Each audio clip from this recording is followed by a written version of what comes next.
হরে কৃষ্ণ হরে রাম, আমার শতকোটি প্রণাম। আমি আজকে পূজার দ্বিতীয় পর্ব শোনাবো আপনাদের।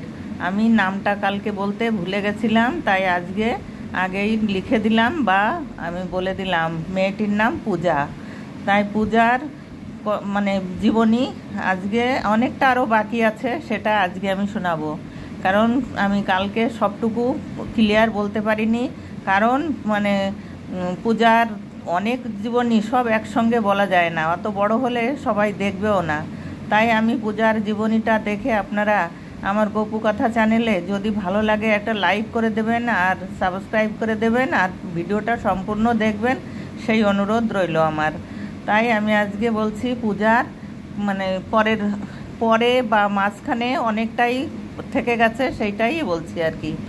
পূজা খুবই ভালো মেয়ে, তাহলে পূজার কেন এই দুর্দশা হলো? পূজার কি করার ছিল? কিছু কি করার ছিল? ছিল না।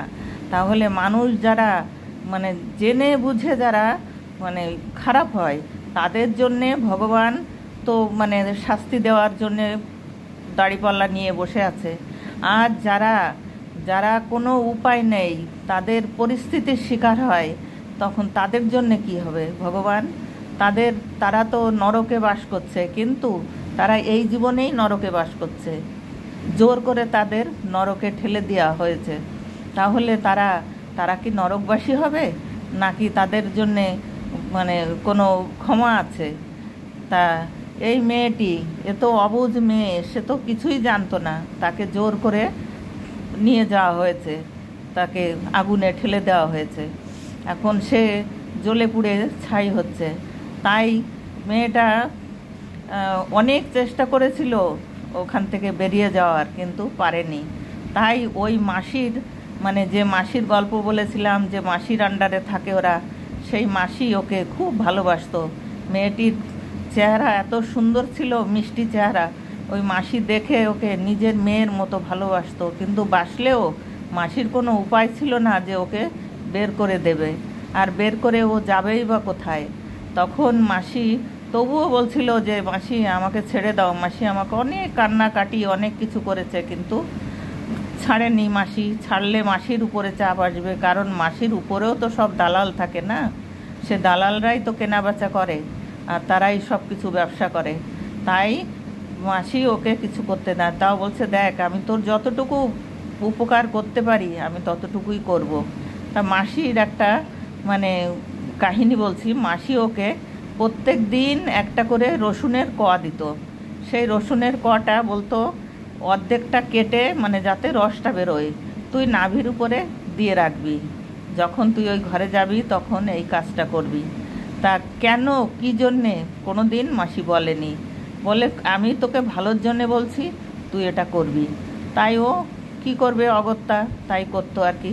তখন এইভাবে করতে করতে অনেক দিন হয়ে গেছে।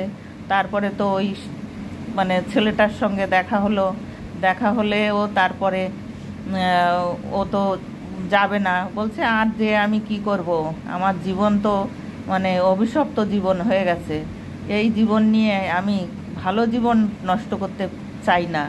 তোমার জীবন তো ভালো জীবন, তুমি কোথাও থেকেও ভালো একজন নিয়ে সঙ্গী তুমি জীবনযাপন করো। তখন বলছে, না, আমি গঙ্গার মতো পবিত্র মনে করি। তুমি তো নিজে আসনি, এটার জন্যে যে দায়ী করেছে তোমাকে, এই যে এখানে যে বাধ্য করেছে, সেই পাপী, সেই পাপ তাদের ঘাড়ে যাবে, তোমার ঘাড়ে যাবে না। কারণ গঙ্গা জলে গঙ্গা পুজো হয়, কিন্তু তুমি তো কোনো কিছুতেই তুমি পাপী না। পাপ যে করেছে তোমাকে এখানে দিয়ে, সেই পাপী। তারপরে সে তো তখন তো আর যখন তখন তো বেরোতে পারে না, তখন অনেক দিন হয়ে গেছে, এবার বিশ্বাসী হয়ে গেছে। তা ওকে বলেছে যে তুমি এক কাজ করো, যে তুমি কোনো বাহানায় বলে বাজারে যাচ্ছি, কিছু আমার দরকার এসব আনতে, তখন তুমি বেরিয়ে যাবে, এইভাবে আমি থাকবো, তোমাকে আমি নিয়ে যাব। এইভাবে ওরা একটা ষড়যন্ত্র করে। তখন এর ভিতর ওই মাসি অসুস্থ হয়ে পড়ে। তখন মাসিকে বলে, মাসি তুমি আমাকে একটা কথা বলো, মাসি তুমি আমার না হলে সারা জীবন এই জিনিসটা আমার মনের ভিতরে থেকে যাবে। তুমি এই রসুনের ইতিহাসটা আমাকে বলো, এর কি কাহিনী সেটা আমাকে একটু বলে যাও। তখন বলে যে দেখ, রসুনের কাহিনী মানে তুই যে এই যে তুই একটা নিষ্পাপ মেয়ে, তোর যদি এখন একটা বাচ্চা পেটে আসে তখন তুই কি করবি? তাই আমি ওই রসুনের কটা তুই নাভিতে কোয়া, মানে ওই যে দানাটা আর কি, যদি তুই ওই রসটা তোর নাভিতে লাগে তাহলে তোর কোনো দিনও মানে কোনো অসুবিধা হবে না। তার জন্যে আমি তোর ভালোর জন্যে আমি এটা দিতাম। বলছে তাই মাসি? তখন মাসির কাছ থেকে ওটা ও পূজা জেনে নিল। তাই এবার তারপরে ও থাকতেই মাসি শেষ নিঃশ্বাস ত্যাগ করলো, তখন মারা গেল মাসি। তারপরে ও মানে একদিন ওই ছেলেটার সঙ্গে ও মানে দেখা করে ও চলে গেলে তখন ও নিজের বাড়িতে নিয়ে ওঠেনি, কারণ নিজের বাড়িতে গেলে ওর দিদি জানতে পারবে, আর দিদি জানতে পারলে ওর দিদি মা বাবার সঙ্গে সলা পরামর্শ করে ওকে আবার কিছু একটা করবে। সেই জন্যে ও অন্য আলাদা জায়গায় ওকে রেখে তারপরে ওরা সংসার করতে লাগলো। খুব সুখের সংসার, ওদের কোনো আর অশান্তি নেই।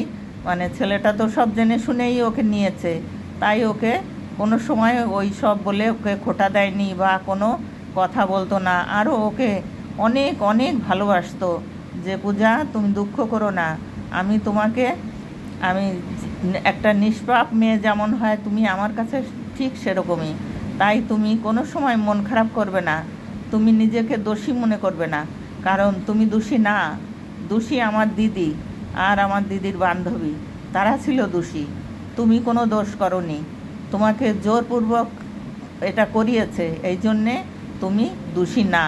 তাই তুমি কোনো সময় মনকে দুর্বল করবে না, বা কোনো সময় তুমি ভাববে না যে তুমি একা, আমি তোমার সঙ্গে আছি, আমি তোমার সব কিছুতে, তুমি আমার অর্ধাঙ্গিনী। এখন আমি তোমাকে সিঁদুর পরিয়েছি, বিয়ে করেছি, তার মানে তুমি আমার সব কিছু, আমার জীবনের মানে সেই কি বলে হনুমান যেমন দেখিয়েছিল তার ভিতরে রাম সীতা, আর তুমিও ঠিক আমার বুকের ভিতরে তেমনই আছো। তা আমি প্রথম থেকেই ভালোবাসতাম, কিন্তু আমি সেই ভালোবাসা আমার দিদি নষ্ট করে দিল। তারপরে তো আমি তোমাকে অনেক খুঁজেছি, কিন্তু তোমাকে খুঁজে পাইনি। তাই এখন যখন আমি পেয়েছি, সে যে অবস্থায় আমি পেয়ে থাকি, আমার কাছে তুমি সেই আগের মতোই। তাই আমি তোমাকে কোনো সময় আমি খারাপ চোখে আমি দেখব না, বরং তুমি আমার কাছে সেই পবিত্র, মানে যেরকম তুমি আগে ছিলে ঠিক সেরকমই। তাই হরে কৃষ্ণ, তুমি কোনো দিন নিজেকে ছোট মনে করবে না, আর তুমি ভাববে না কোনো সময় যে তুমি ওই সব পুরনো দিনের কথা সব ভুলে যাবে, ওসব কোনো সময় মনেও আনবে না। তুমি ঠাকুরের কাছে পুজো করো, তুমি কৃষ্ণ পুজো করো। বলে আমি তো আগেও কৃষ্ণ পুজো, ছোটোবেলার থেকে আমি কৃষ্ণ পুজোই করতাম, কিন্তু কাকিমা তো আমাকে করতে দিত না। তাই তাহলে তোমাকে ও সেদিনই একটা ছোট্ট গোপাল এনে দিল, তখন ও সেই গোপাল সেবা করতো, বলতো গোপাল সেবা করো আর রাধা রাধা বলতে থাকো। দেখো তুমি তুমি কত পাপ করেছো, সব পাপ মানে ধুয়ে যাবে। কারণ রাধা নাম নিলে মানুষের তার সাধ্য নেই যে মানে সেই এত পাপ করে তা সব খণ্ডন হয়ে যায়। তাই তুমি মানে রাধা নাম করতে থাকবে, সব সময় মালা জপ করবে, তারপরে কৃষ্ণ নাম, রাধা নাম, এইসব তুমি করতে থাকবে। দেখবে তোমার কোনো মানে পাপ হবে না, তুমি সশরীরে তুমি স্বর্গে যাবে। কিন্তু তুমি আর আমরা একসঙ্গেই যাব স্বর্গে। কোনো দিন আমি কি কাজ করেছি জানি না, তবে আমার মনে হয় যে আমি তোমাকে মেনে নিয়ে, তোমাকে যে আমি এইভাবে খুঁজে পেয়েছি, ভগবান কি আমার দিকেও তাকাবে না? তাই আমরা দুজনে যেখানেই যাব, ভগবানের কাছে আমার কামনা যে আমাদের দুজনকে সেখানেই যেন পাঠায়, আমরা আলাদা যেন না হই। আমার সেই কামনা যে এই ইহলোকে পরলোকে সব জায়গায় আমি তোমাকে চাই, তুমি আমার সঙ্গিনী হয়ে থাকবে। তাই আমার ভগবানের কাছে সেই কামনা, আর সেই কামনা যেন আমার পূর্ণ হয়, আমি সেটাই ভগবানের কাছে বলি, আমিও রাধা রাধা রাধা নাম করতে থাকবো, তুমিও রাধা রাধা কৃষ্ণ কৃষ্ণ বলতে থাকবা। দেখো আমাদের সব পাপ সব ধুয়ে যাবে, আমাদের সেই পাপ পুণ্যতে পরিণত হবে। তাই তুমি সব সময় রাধা রাধা রাধা রাধা বলতে থাকো। হে ভগবান, আর হে ভগবান, তোমার ভক্তদের কাছে আমার অনুরোধ, আমার ভিডিওটা দেখার জন্যে আর এদের জন্যে কামনা করতে, যে এরা যেন ভালো থাকে, ভালো থেকে এরা যেন স্বর্গপথে যায়। এরা কোনো অপরাধী না, এদের জোর করে অপরাধ করানো হয়েছে। তাই বলছি আপনারা আমার ভিডিওটা দেখবেন আর গল্পটা শুনবেন, মানে বাস্তব কাহিনী, তাহলে আপনারা বুঝতে পারবেন মানুষের জীবনে। আমি আর একটা গল্প বলবো ঠিক একই, এটাও আমার একেবারে মানে আমার বাপের বাড়ির মানে 4-5টা বাড়ি পরেই আমাদের মানে একেবারে জানা পরিচিত গ্রামের যেরকম হয় না যে আমরা মানে কাকা দাদা দিদি বলে ডাকি, এরকমই সেও। তার গল্পটা আমি পরের দিন শোনাবো।